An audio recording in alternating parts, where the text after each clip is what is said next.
नमस्कार मेरे प्यारे YouTube के साथियों, तंत्र लोक में आपका स्वागत है।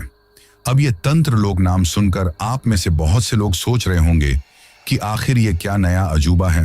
तो दोस्तों, मैं आप लोगों से इस चीज के लिए सिर्फ इतना ही कहना चाहता हूं कि ये हमारा एक नया चैनल है, जहां पर आप लोगों को कुछ ऐसी डरावनी कहानियां सुनने को मिलने वाली हैं, जिन कहानियों को सुनते वक्त आपको लगेगा कि जैसे वो सब कुछ आपकी आंखों के सामने ही हो रहा है। इस चैनल पर आपको तंत्र मंत्र और खौफनाक रहस्यों से जुड़ी हुई लंबी लंबी कहानियां सुनने को मिलने वाली हैं। आज की इस कहानी को सुनकर आप लोग जितना ज्यादा हो सके उतना ज्यादा इस चैनल को सब्सक्राइब करने की कोशिश करें, क्योंकि आपके प्यार और सपोर्ट से ही मैं इस चैनल को आगे बढ़ा पाऊंगा।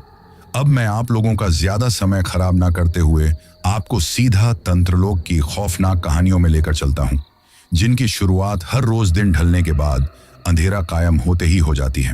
नमस्कार दोस्तों, मेरा नाम नैना है और मैं दिल्ली की अशोक विहार कॉलोनी में रहती हूँ और यहाँ एक ब्यूटी पार्लर चलाती हूँ। पर आज मैं आप लोगों के लिए एक बेहद ही डरावनी कहानी लेकर आई हूँ, और जो कहानी मैं आपको सुनाने जा रही हूँ वो आज से लगभग 8 साल पहले की है। असल में ये कोई काल्पनिक कहानी नहीं है, बल्कि मेरी खुद की जिंदगी की एक हकीकत है। मेरी जिंदगी की एक ऐसी सच्चाई है जिसमें दुख, गरीबी और सिर्फ डर हैं। साथ ही कुछ ऐसी अजीबोगरीब और डरावनी घटनाएं हैं जिन्हें सिर्फ याद करने से ही आज भी मेरे शरीर में डर की लहर दौड़ जाती है। दोस्तों, इंसान के जीवन में कभी कभी कई ऐसी घटनाएं हो जाती हैं जिनके ऊपर दूसरा कोई यकीन ही नहीं कर पाता कि वाकई में उसके साथ ऐसा हुआ भी है। लेकिन जिसने उसे हकीकत को झेला होता है वही जानता है कि सच क्या है। अब नाम तो मैं आप लोगों को बता ही चुकी हूं कि मेरा नाम नैना है, लेकिन मेरा जन्म उत्तर प्रदेश के मैनपुरी जिले के खिरिया नामक गांव में हुआ था। और जो मेरे माँ बाप थे वो एक साधारण परिवार के थे। मेरे पापा खेती करते थे और मम्मी हाउसवाइफ थी, लेकिन मेरा और कोई भाई बहन नहीं था। बेशक हम लोग अमीर नहीं थे, लेकिन कम पैसों में भी हमारा अच्छी तरह से गुजारा हो जाता था। तो ऐसे में हमारी फैमिली एक खुशहाल फैमिली थी। लेकिन एक दिन हमारे परिवार को किसी की ऐसी नजर लगी कि उसके बाद से हमारी सारी खुशियां खत्म ही हो गई थी। दरअसल एक बार मेरे पापा अचानक से बीमार हो गए थे। रात का समय था और उन्हें जोर का बुखार आ गया था।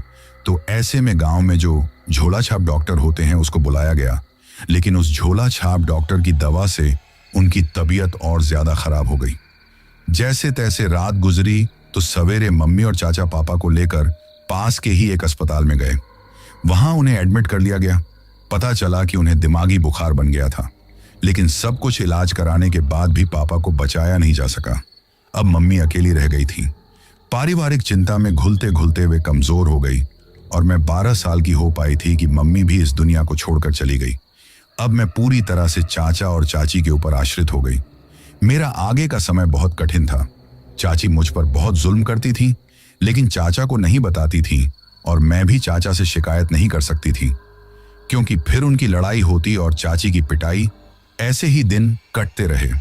चाचा मेहनती जरूर थे, लेकिन गरीब थे। हालात ऐसे थे कि मेरी पढ़ाई छूट गई थी। घर में कोई मेरी उम्र की लड़की नहीं थी। चाची हमेशा ताने देती थी, कब तक पालेंगे इस झंझट को। सिंगल इसी तरह से मैं 18 साल की हो गई। एक दिन मुझे पता चला कि चाचा जी ने मेरी शादी तय कर दी है। मैं भी मन ही मन में खुश हो गई कि चलो अच्छा हुआ, अब यहाँ की खिच खिच से पीछा छूटेगा। अपना घर होगा, वहां चैन से मालकिन बनकर रहूंगी। लड़के के बारे में बड़ा चढ़ाकर खूब अच्छा सा बताया गया, और मैंने जब उसकी फोटो देखी तो मेरी रूह कांप गई। मैं घबरा गई। वो आदमी 45 साल का था। मैंने उस रात बहुत रोई, लेकिन मेरी किसी को परवाह नहीं थी। मैं चाचा से कहा मैं ये शादी नहीं करना चाहती, तो चाची मुझ पर टूट पड़ी और चाचा ने फैसला सुना दिया कि तुमको करनी ही पड़ेगी, क्योंकि मेरी इतनी हैसियत नहीं है कि तुम्हारी ढंग से शादी कर पाऊं। मेरे भी तो बच्चे हैं। ये बात सुनकर मैं सन्न रह गई।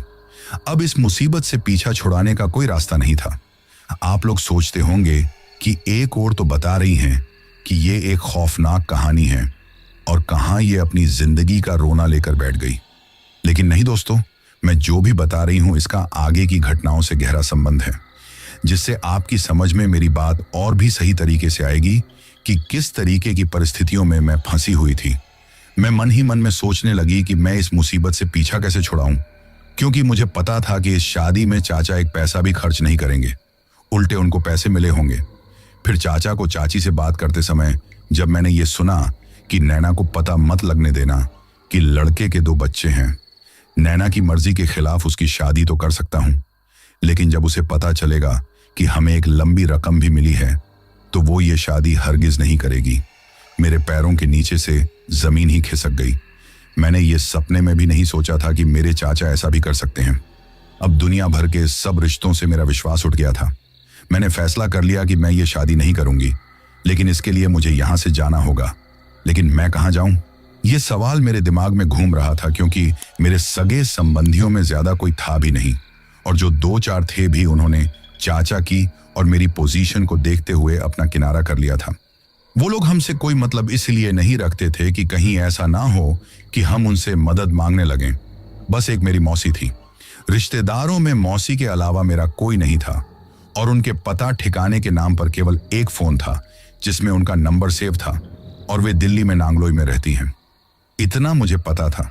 जब से मम्मी की मौत हुई थी तब से मेरी मौसी से बात नहीं हुई थी, क्योंकि वो मोबाइल कभी चाचा चाची मुझे दिया ही नहीं था कि कहीं मैं किसी से बातचीत न करने लगूं। बहुत सालों से उनसे कोई बात नहीं हुई थी, लेकिन दिल में एक उम्मीद थी कि वो मुझे गले लगा लेंगी। केवल मौसी के फोन नंबर के सहारे मैंने वहां जाने का फैसला कर लिया। कोई मुझ पर शक न करे, इसलिए मैंने कोई तैयारी नहीं की। सवेरे 4 बजे मैंने जाने का फैसला किया। 4:30 बजे मेन रोड से दिल्ली के लिए बस निकलती थी। मैं जैसे कपड़े पहने थी वैसे ही पहने रही। एक बैग में कुछ कपड़े रखे, किराए के लिए रुपये लिए। अभी सब लोग सो रहे थे। हल्का अंधेरा ही था। उजाला होने में कम से कम 1 घंटा अभी बाकी था। मैं चुपके से निकल गई। दोस्तों, तब मुझे नहीं पता था कि मैं अपने घर की देहरी को लांघकर कितनी बड़ी मुसीबत में फंसने जा रही हूं, और एक लड़की के लिए बाहर की दुनिया कितनी बेदर्द और खौफनाक है। आने वाली मुसीबत का मुझे जरा भी अंदाजा नहीं था। इस तरह से जाने से मेरा दिल भारी था। घर छोड़ते वक्त मेरी आंखों में आंसू थे। फिर कुछ भी हो, ये मेरा घर था, और मेरे पापा की खेती की जमीन भी थी जो काफी महंगी थी। चाचा चाहते तो उसे बेचकर मेरी अच्छी शादी कर सकते थे, इसमें कोई समस्या नहीं थी, लेकिन उनकी नीयत इस पर खराब हो चुकी थी। और तो और ऊपर से मेरी बिक्री करके पैसे भी ले लिए थे, और खुद कुछ करने के लिए मैं स्वतंत्र नहीं थी। मैं सीधे रोड पर पहुंची और मैंने चारों तरफ देखा कि मेरे गांव का तो कोई इंसान नहीं है, लेकिन वहां मेरे गांव का कोई भी नहीं था। तभी बस आ गई और मैं चेहरे पर दुपट्टा लपेटकर बस में बैठ गई। थोड़ी ही देर में बस दिल्ली के लिए चल पड़ी। तब मुझे राहत महसूस हुई। मैं घर से निकल तो पड़ी थी, लेकिन अब मेरे अंदर एक डर बैठा हुआ था कि मैं कभी घर से बाहर नहीं निकली। मैं वहां जाकर मौसी का घर कैसे ढूंढूंगी? आज तक मैं कहीं भी अकेले नहीं गई थी। जैसे जैसे बस सफर तय करती जा रही थी, वैसे ही मेरा ये डर और भी बढ़ता जा रहा था। मेरी इस परेशानी को और बेचैनी को साइड की 3 सवारी वाली सीट पर बैठी एक आंटी देख रही थी। उनके बराबर में अंकल भी बैठे हुए थे, और अंकल के बाद खिड़की पर एक अजीब शक्ल वाली औरत बैठी थी। आंटी ने मेरी तरफ बड़े प्यार से देखते हुए पूछा, बेटी कहाँ जा रही हो? मैंने कांपती हुए आवाज में कहा, दिल्ली जा रही हूँ। आंटी की हमदर्दी मुझे अच्छी लगी थी कि चलो कोई तो मिला है जिसने मेरा हाल पूछा। कम से कम एक बातचीत करने वाला तो मिला। आंटी ने बातचीत को आगे जारी रखते हुए दूसरा सवाल पूछ लिया, अच्छा तो वहां तुम्हारा कोई रिश्तेदार रहता होगा जिसके पास जा रही हो? मैंने घबराते हुए जवाब दिया, अपनी मौसी के पास जा रही हूं। वो मेरी घबराहट को भांपते हुए चुप होकर बैठी रही। मैं बस में चारों तरफ देख रही थी। तभी कंडक्टर ने टिकट बनवाने के लिए कहा। मैं कुछ कहने ही वाली थी, तभी उन्हीं आंटी ने कहा, दिल्ली आनंद विहार के लिए इसका टिकट बना दो, ये मेरी भतीजी हैं। उनकी ये बात सुनते ही मैं जोर से चौंकी, और उसके साथ ही मैंने देखा कि अंकल के पड़ोस में जो अजीबोगरीब औरत बैठी थी, उसने झटके से मेरी ओर देखा। उसकी आंखों में एक अजीब तरीके की गुस्सा दिखाई दे रही थी। उसे देखकर मैं मन ही मन डर गई। पता नहीं उसकी आंखों में ऐसा क्या था जिससे मेरे शरीर में झुरझुरी सी दौड़ गई। कंडक्टर ने टिकट बना दिया और उसे औरत के हाथ में थमा दिया। अब मेरी नजरें उसी अजीबोगरीब औरत पर टिकी हुई थी जो शक्ल और कपड़ों से बहुत ही अजीब लग रही थी। उसका शरीर भारी भरकम और तगड़ा था। माथे पर खूब बड़ी सी बिंदी लगी हुई थी।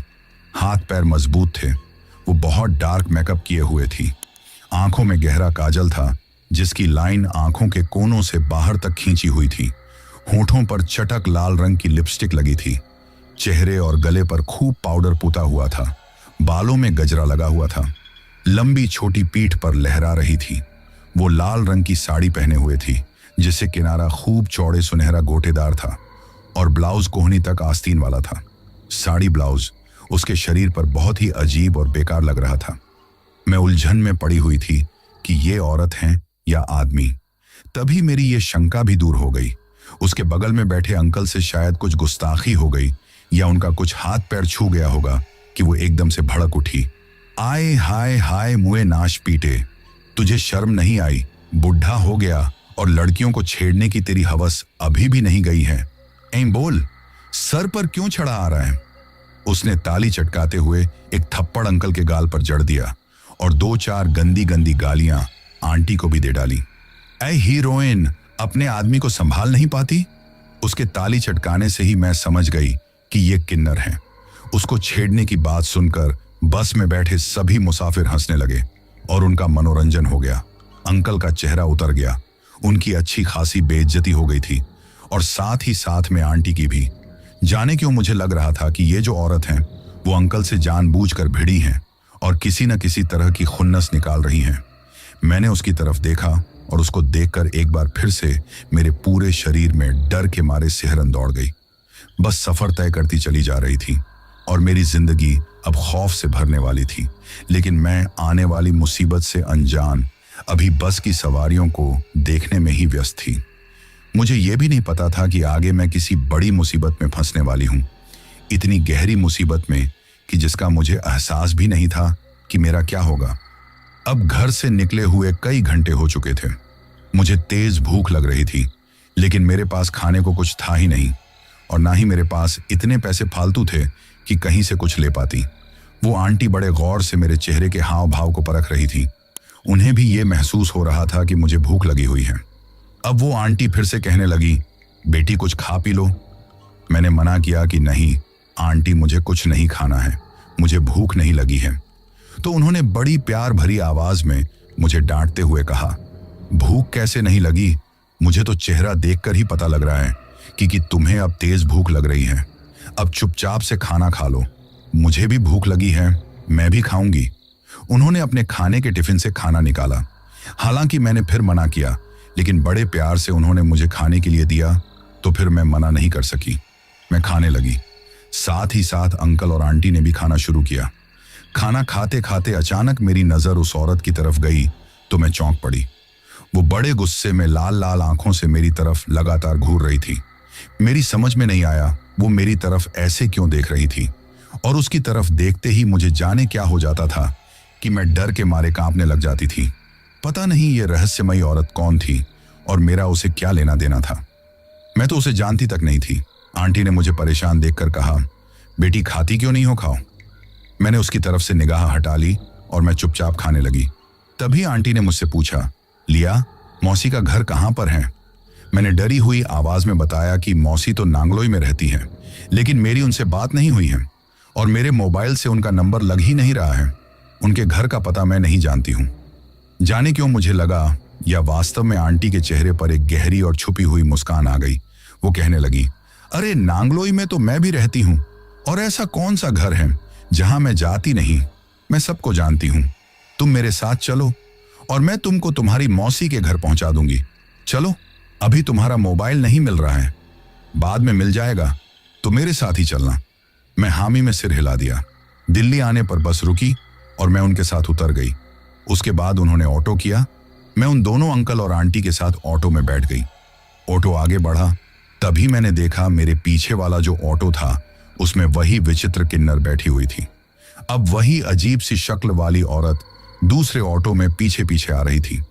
ऐसा लग रहा था जैसे वो हम लोगों का पीछा कर रही हैं। मैं उसे शीशे से देख रही थी। मेरा डर के मारे बुरा हाल था। एक तो मैं जिन लोगों के साथ जा रही थी मुझे उन पर ही पूरा भरोसा नहीं था, और दिल जोर जोर से धड़क रहा था कि पता नहीं ये मुझे कहाँ लेकर जाएंगे। दूसरे उनके पीछे जो औरत लगी हुई थी उसे देखकर तो मेरा कलेजा ही कांप रहा था। पता नहीं मेरा क्या होने वाला था। अब मैं उस घड़ी को कोस रही थी कि मैं अपने घर से ही क्यों आई। मुझे लग रहा था कि मैं बहुत बड़े खतरे में फंसने जा रही हूं, लेकिन अब मैं पीछे भी लौटकर नहीं जा सकती थी। आखिर कहां जाती और क्या कर सकती थी। दिल्ली के एक सुनसान इलाके में ऑटो रुका। आंटी ने कहा, मौसी का घर बस इसी कॉलोनी में है, चलो अंदर, आराम करना, फिर तुम्हारी मौसी का घर ढूंढवाएंगे। मैं उतरी। मुझे यहाँ का माहौल बहुत ही अजीबोगरीब लगा, जैसे कोई बहुत ही गंदा और पिछड़ा हुआ एरिया है। गली संकरी थी और नालियों में गंदा पानी बह रहा था जिससे बदबू आ रही थी। पता नहीं क्यों मेरे अंदर से आवाज आई कि मुझे इनके साथ जाना नहीं चाहिए। ये सब कुछ ठीक नहीं लग रहा था। आसपास के मकान भी खस्ताहाल थे। आंटी एक पुराने से मकान के सामने खड़ी हो गई और मुझे उलझन में देखकर कहा, चलो अंदर चलो। उन्होंने कसकर मेरी बांह पकड़ ली और मुझे खींचते हुए अंदर ले गई। मुझे उनका ये रवैया अजीब लगा। ऐसा लग रहा था जैसे वे मुझे पकड़कर रखना चाहती हैं और जाने नहीं देना चाहती हैं। जैसे ही मैं अंदर गई, मुझे अजीब सी महक आई, जैसे कुछ सड़ रहा हो। अब वे दोनों लोग हंस रहे थे, पर उनका चेहरा अब कुछ और ही कह रहा था। अचानक आंटी ने मेरी बांह पकड़ी और एक कमरे में धकेल दिया। मैंने कहा, आंटी ये क्या कर रही हो? लेकिन उन्होंने मेरी आवाज नहीं सुनी और बाहर से कमरे का दरवाजा बंद कर दिया। मुझे ऐसा लगा जैसे वो बाहर से ताला लगा रही हैं। मैं जोर से चिल्लाई, आंटी ये क्या कर रही हो? मुझे कमरे में क्यों बंद किया? मुझे बाहर निकालो। मैं बुरी तरीके से घबरा गई और दरवाजे को पीटने लगी, लेकिन उन्होंने दरवाजा नहीं खोला। अब मैं जोर जोर से रोने लगी, लेकिन मेरे रोने का कोई भी असर नहीं हुआ। बाहर वे दोनों लोग हंस रहे थे और आंटी किसी को फोन कर रही थी। वे फोन पर जोर जोर से बता रही थी, घर से भागी हुई लड़की हैं, बहुत खूबसूरत हैं, बस मुझे पहले की तरह कम दाम में मत टरकाना, अब की बार मुझे तगड़ी रकम चाहिए। मैंने ये सब सुना तो मुझे ऐसा लगा कि मैं बेहोश हो जाऊंगी। मुझे चक्कर सा आने लगा। हे भगवान, मैं कहाँ इन दरिंदों के चक्कर में फंस गई। ये लोग तो मेरा सौदा कर रहे हैं। इससे तो अच्छा चाचा वाला ही सौदा था। कम से कम एक घर तो मिल रहा था। मैं दरवाजे को पीट पीट कर जोर जोर से चिल्लाने लगी, आंटी मुझ पर रहम कीजिए, मुझे छोड़ दीजिए, मेरी जिंदगी बर्बाद मत कीजिए। मैंने आप पर भरोसा किया था। लेकिन वे दोनों लोग ठाका मार मार कर आपस में बातचीत करते रहे।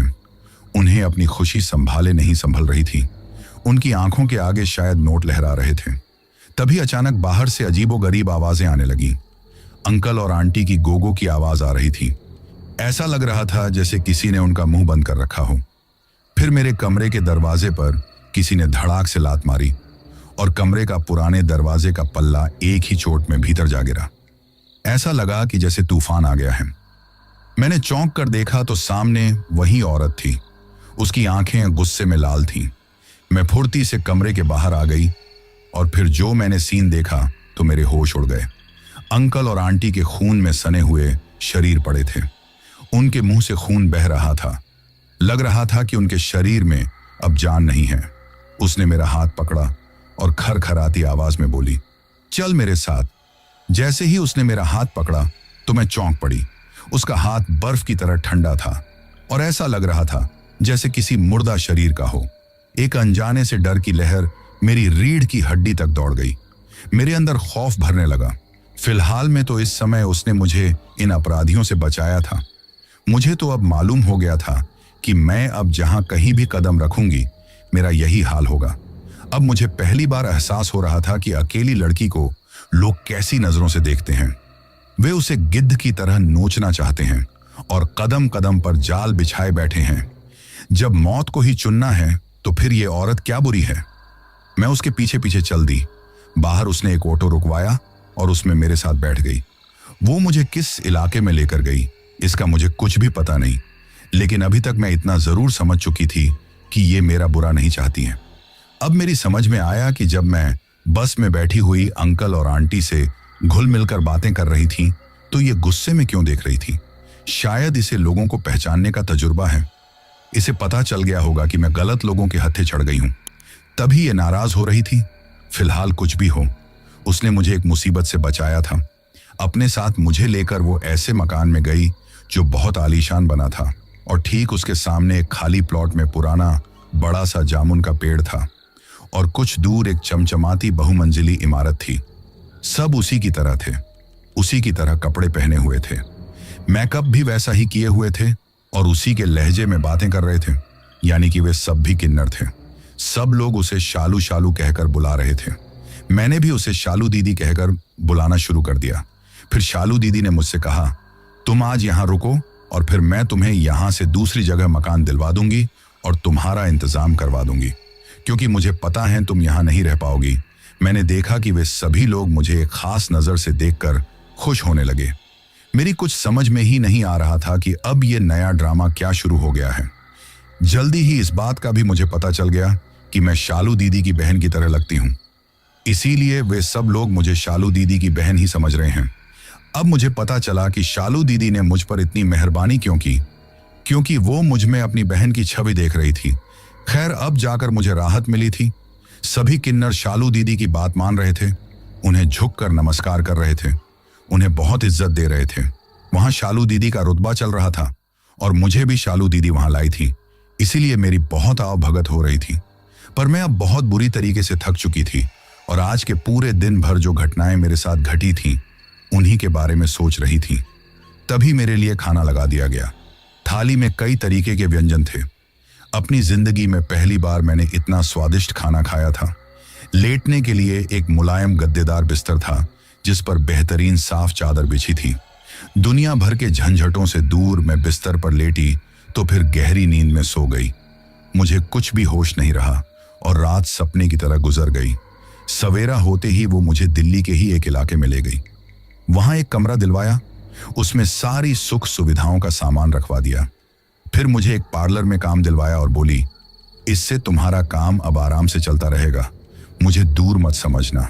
जब भी मुझे तुम बुलाओगी मैं तुम्हारी मदद के लिए तुरंत आ जाऊंगी। तुम तो मेरी बहन रजनी की तरह हो। तुम्हें देखकर मुझे उसकी याद आ गई। वो बहुत खतरनाक थी, लेकिन मेरे लिए एक देवदूत जैसी बन गई थी। लेकिन मेरे लिए अभी एक झटका बाकी था। मैं अपने नए किराए के मकान के कमरे में बैठी टीवी देख रही थी। उसमें जो खबर सुनाई गई उसे सुनकर मेरे होश उड़ गए। उसमें कल की एक न्यूज़ बताई जा रही थी, जिसमें कहा गया था कि शालू नाम के किन्नर को किसी ने जहर देकर मार डाला। उसकी लाश आनंद विहार बस अड्डे में खड़ी बस में पाई गई। जहर की पुष्टि पोस्टमार्टम से हुई है। उसको किसने जहर दिया था, इस बात की अब जांच होगी। वो अपने किन्नरों की गुरु थी। संभावना इसी बात की है कि गद्दी के लालच में उनके ही किसी साथी का यह काम है। ये हैरत अंगेज खबर सुनकर मेरा दिमाग घूम गया। ये कैसे हो सकता है? मैंने बस में उनको देखा था, तब से ही वो लगातार मेरे साथ हैं। एक इंसान जब मर चुका हो तो वो कैसे किसी की मदद कर सकता है? लेकिन ये हकीकत थी और मेरे सामने थी। तो मेरे साथ क्या शालू दीदी की रूह मेरी मदद कर रही थी? रूह का नाम सुनते ही डर के मारे मेरा दिल जोर जोर से धड़कने लगा। फिर मुझे याद आया कि कैसे अंकल और आंटी को उन्होंने मारा था और कैसे कमरे का दरवाजा तोड़ा था। ये नॉर्मल इंसान नहीं कर सकता था। फिर मुझे उनका बर्फ की तरह ठंडा हाथ याद आया। अजीबो गरीब आंखें और उनका व्यवहार, सब कुछ नॉर्मल इंसान की तरह नहीं था। मेरे माथे पर पसीना छलक आया। मैं तुरंत उठी और शालू दीदी का पता लगाने के लिए कोशिश करने लगी। जिस रास्ते से वो मुझे यहाँ लाई थी वो रास्ता मुझे याद था।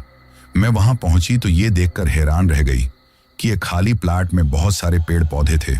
उन्हें में जामुन का पुराना पेड़ भी था और कुछ दूरी पर एक शानदार होटल भी था जो मैंने रात में देखा था। पूरी सिचुएशन वही थी। बस मुझे वही इमारत देखनी थी जिसमें मैं रात में रुकी थी। लेकिन अब मुझे जो दिखाई देने वाला था वो सबसे भयानक था। रात वाला आलीशान मकान कहीं नहीं था। उसकी जगह एक वीरान खंडहर वाली जगह पड़ी हुई थी। वहां उल्लुओं और चमगादड़ों का बसेरा था और देखने से ही लग रहा था कि वहां लंबे समय से कोई नहीं रह रहा है। वो जगह इंसानों के रहने लायक क्या देखने लायक तक नहीं थी। दिन में ही देखने से उसे डर लग रहा था। मैं उल्टे पांव वहां से भागी, सीधे अपने कमरे पर आकर रुकी। मैं रात में जहां रुकी वो जगह भूतिया थी और मैं शालू की आत्मा के साथ थी। मन में ये एहसास आते ही मेरा पूरा बदन डर के मारे पसीने से भीग गया। अब मेरी जिंदगी थोड़ी पटरी पर आने लगी थी। पर एक अजीब बात थी कि मुझे जब भी कोई परेशानी होती तो मुझे अपने आसपास शालू के होने का एहसास होता और मेरी वो परेशानी खत्म हो जाती थी। इसका मतलब ये था कि उसने अपनी भावनाओं को मेरे साथ जोड़ लिया था। अपनी बहन की सबसे प्यारी चीज, उसकी फोटो वाली चेन मुझे दे दी थी। मेरे गले में चैन पहनाई थी और इससे ये भी था कि वो मुझसे जुड़ी रहेगी चाहे कहीं भी हो, लेकिन जब वो आना चाहेगी तो मेरे पास आ जाएगी। ये सब मेरे लिए बहुत ही खौफनाक और डरावना था, लेकिन मैं इसमें कुछ भी नहीं कर सकती थी। आखिरकार अभी तक मेरी जिंदगी शालू ने ही बचाई थी।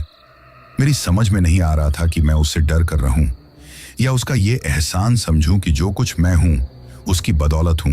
अब मेरी जिंदगी थोड़ी पटरी पर आने लगी थी, पर अब एक अजीब और नई बात थी।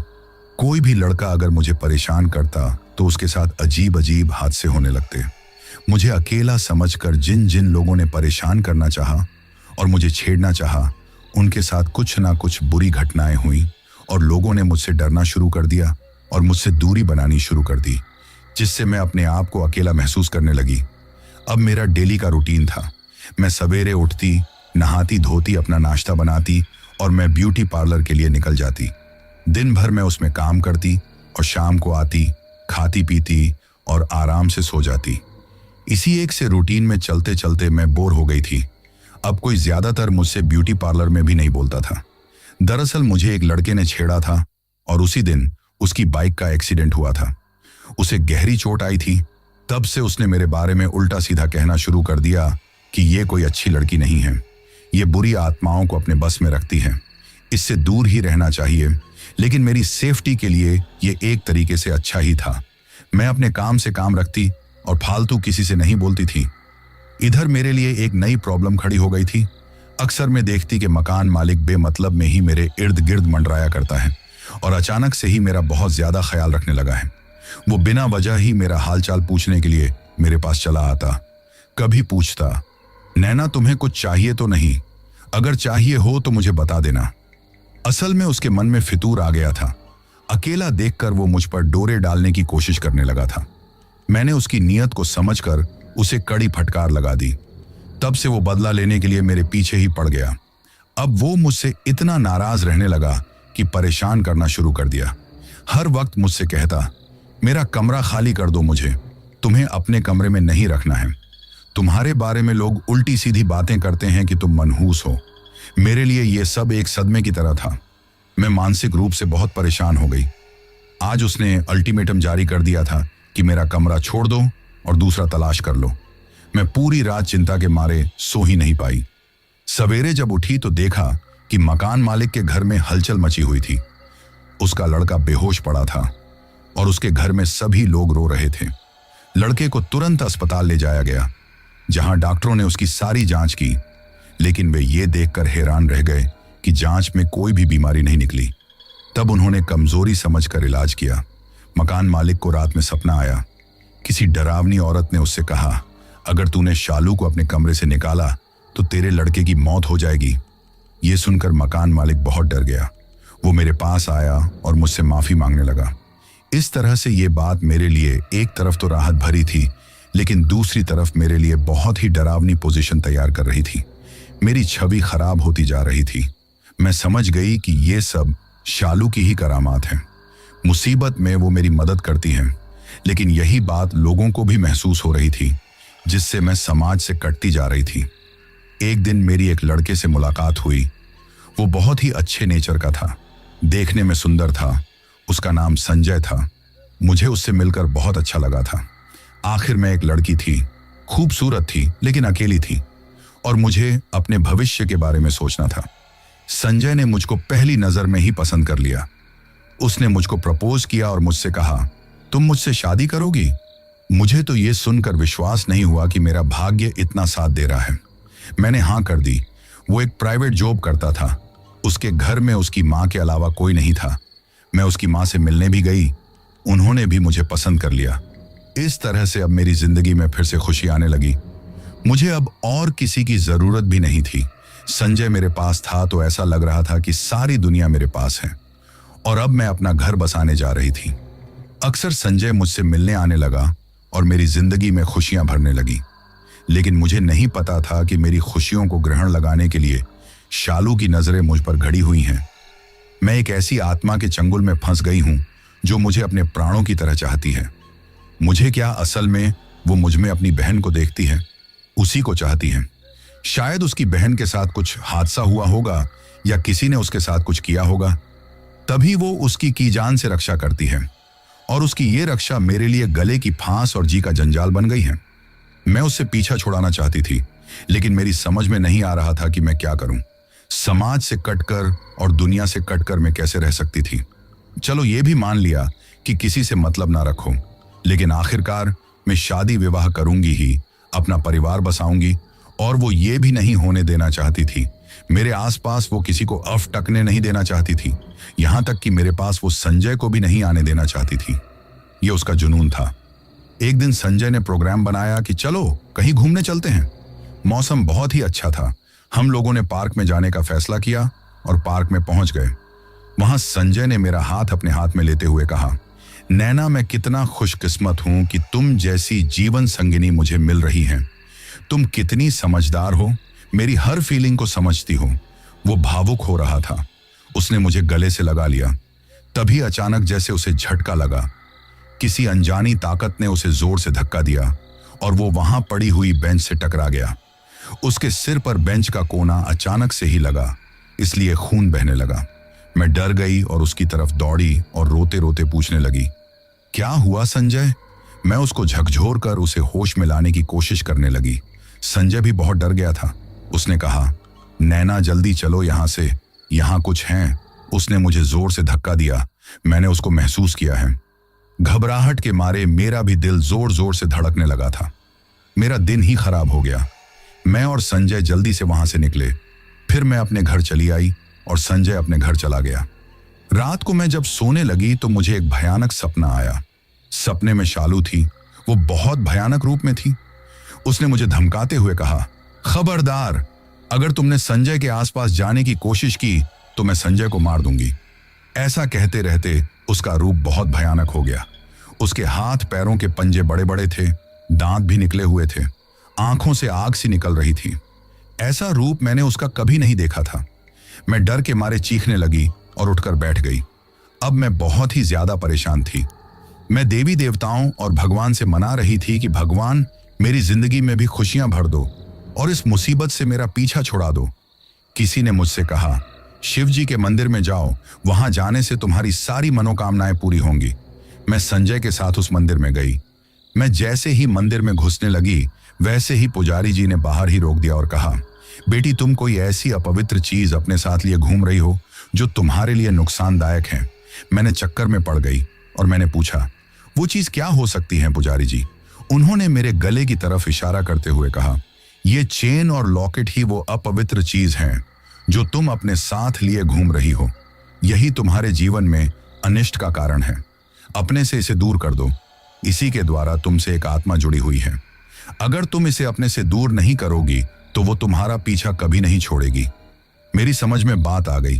मुझे उसका ठिकाना भी पता था, लेकिन उस नौबत के आने से पहले ही हमारे साथ उल्टा सीधा होने लगा। मंदिर में मैं नहीं जा सकी। मैं संजय के साथ लौट रही थी और मैं अपने घर के पास ही आ चुकी थी। शायद उसी एरिया में थी जहां मैंने वे खंडहर देखे थे। अचानक हमारे आसपास हल्का सा हवा का बवंडर आया और संजय की आंखें छड़ने लगी। उसने चिल्लाना शुरू कर दिया और फिर मैंने अपनी जिंदगी का सबसे भयानक सीन दे। सामने वही शालू खड़ी थी, लेकिन अब उसकी शक्ल इंसानी नहीं थी। उसका चेहरा लटक रहा था, आंखों से खून बह रहा था। उसने संजय को देखकर कहा, तेरी हिम्मत कैसे हुई मेरी बहन को छूने की? मैं चिल्लाई, दीदी नहीं, उसे कुछ मत करो, वरना मैं अपनी जान दे दूंगी। मैं उससे शादी करना चाहती हूं और तुम मेरे पीछे क्यों पड़ी हुई हो? वो गुर्राती हुई भयानक आवाज में बोली, क्योंकि तुम मेरी बहन हो। मेरी बहन को इस संजय जैसे ही दरिंदे ने पहले शादी का झांसा दिया था और फिर उसे मार डाला था। सब धोखा ही धोखा है। देखो, मुझे भी मार दिया, लेकिन मेरी जिस साथी ने मुझे मारा था, मैंने उसको मार डाला है। मैंने अपना बदला ले लिया। मैंने अपनी बहन के हत्यारे को भी मार दिया था। मैं इसे भी जिंदा नहीं छोड़ूंगी। ये तुमको धोखा देगा। ऐसे कहकर वो गुर्राने लगी। मैं चिल्लाई, नहीं दीदी, सब एक से नहीं होते। संजय मुझे बहुत प्यार करता है और मैं भी उसे बहुत प्यार करती हूँ। मुझे घर बसाने दो। समझो मैं तुम्हारी बहन हूँ। तुम अपनी बहन को रोते हुए मरते हुए देखना चाहती हो या हंसते हुए देखना चाहती हो? तुम कैसी स्वार्थी बहन हो, अपनी बहन की जिंदगी ही नाश कर रही हो। और सुन लो, मैं तुमसे कोई मतलब नहीं रखना चाहती। मेरी जिंदगी से दूर चली जाओ, मेरा पीछा छोड़ दो, मैं पीछा छुड़ाना चाहती हूं तुमसे। तुम स्वार्थी हो, मतलबी हो, अपने मतलब के लिए तो मेरी जिंदगी नाश कर रही हो। मैंने अपने गले से वो चेन निकाली और उसके ऊपर फेंक दी। चेन जैसे ही उसके ऊपर गिरी, उसे जैसे एक झटका लगा। उसने अजीब सी निगाहों से मेरी तरफ देखा, जैसे उसे यकीन नहीं हो रहा था। अजीब आवाज में उसने कराहना शुरू कर दिया, जैसे वो रो रही थी और रोते रोते ही पीछे हटती जा रही थी। थोड़ी देर में वो गायब हो गई। मैं संजय की तरफ दौड़ी। संजय बेहोश पड़ा था। मैं एक ऑटो लेकर आई और संजय को हॉस्पिटल ले गई। हॉस्पिटल में उसका इलाज हुआ। वो खतरे से बाहर था। अगले दिन उसकी छुट्टी हो गई। मैंने और संजय ने अब देर नहीं की, अपनी शादी की डेट फिक्स कर ली। मंदिर में ही शादी का प्लान था। संजय ने अपने कुछ दोस्तों को और अपनी मां को बुला लिया था। मैंने भी अपने ब्यूटी पार्लर से और अपने मकान मालिक की तरफ से कुछ लोगों को बुलाया और इस मंदिर में हम दोनों ने शादी कर ली और हम दोनों ने अशोक विहार में घर ले लिया। संजय को वहीं जॉब मिल गई, वहीं हम लोग रहने के लिए आ गए। उस दिन के बाद से मुझे ना तो शालू का कोई सपना आया और ना ही मुझे उसका कोई एहसास हुआ। मेरी जिंदगी खुशहाल हो गई। मैं चैन से रहने लगी। अब तो मेरे प्यारे प्यारे 2 बच्चे हैं जो स्कूल भी जाने लगे हैं। लेकिन क्या इंसानों की जिंदगी में ऐसे भी हादसे होते हैं कि जब उनका नाता आत्माओं से जुड़ जाता है और वे आत्माएं भी इंसानों जैसा ही लगाव और गुस्सा महसूस करती हैं। शालू को मुझे बहुत ही ज्यादा मोह था, लेकिन जब मैंने उसका वो मोह तोड़ दिया तब उसे दुख हुआ। शायद उसकी समझ में आ गया था कि मुझसे जुड़े रहकर वो मुझे दुख दे रही हैं और शायद अब वो अपनी बहन को दुख नहीं देना चाहती थी। तो दोस्तों, ये थी हमारी आज की कहानी। कहानी आपको कैसी लगी ये आप मुझे कमेंट बॉक्स में कमेंट करके जरूर बताना। तो अब मैं उन लोगों के नाम लेता हूं जिन्होंने पिछली स्टोरी सुनने के बाद कमेंट करके ये बताया था कि वो कहां से कहानी सुनते हैं और उनका नाम क्या है।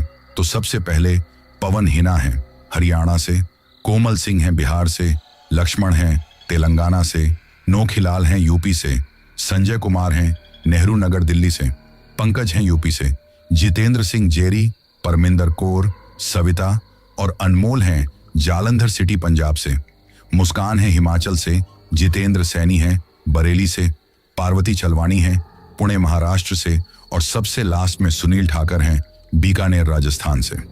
तो दोस्तों, ये थे उन लोगों के नाम जिन्होंने पिछली स्टोरी पर कमेंट करके हमें बताया था कि वो कहां से कहानी सुनते हैं।